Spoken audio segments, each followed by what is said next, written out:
ito po si Little Tikes Grand Cope, good for 18 months o 1 year old and a half. Okay?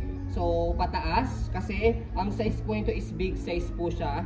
Hindi po siya yung normal size po na maliit po. Kasi yung maliit. Yan. So, ito po yung details po niya 1 by 1. Wala po itong issue. Wala po yung damage. So, all workings po yan and tested na po ng baby po namin. Baby po namin 2 years old. Yan. Kayang-kaya niya pong gamitin. Okay? So, unahin natin ditong sa color yellow na body frame po niya. Sobrang ganda po nito. And then, hard plastic po siya. Hindi po siya yung mga normal plastic. Alam nyo naman po, Little Tikes is branded po. Yan. And, to give you an idea lang po, ang original price po niya is 16,000 po. Ayan. Okay. So, meron siyang door dito sa gilid, sa left side. Ayan. Okay.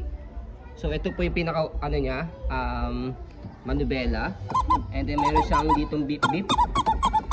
And start. Sample. Okay. And then, okay pa yung sticker niya rito. Ayan. So, meron din siyang compartment. Ayan. Okay. So, kaya ang maganda dito, unisex color siya. Combination ng green, ng blue. Ayan, may white. And then, meron din siyang color pink. Ayan. Kaya kung sakaling babae yung baby po ninyo, pwede rin po siya kasi may color pink siya. Gulong niya, okay na okay yung gulong. Yan, hindi po yung pudpod. Walang crack. Okay, wala po yung crack. Walang issue. As you can see, yan, ang ganda, maganda pa yung gulong po niya. Hindi po overuse.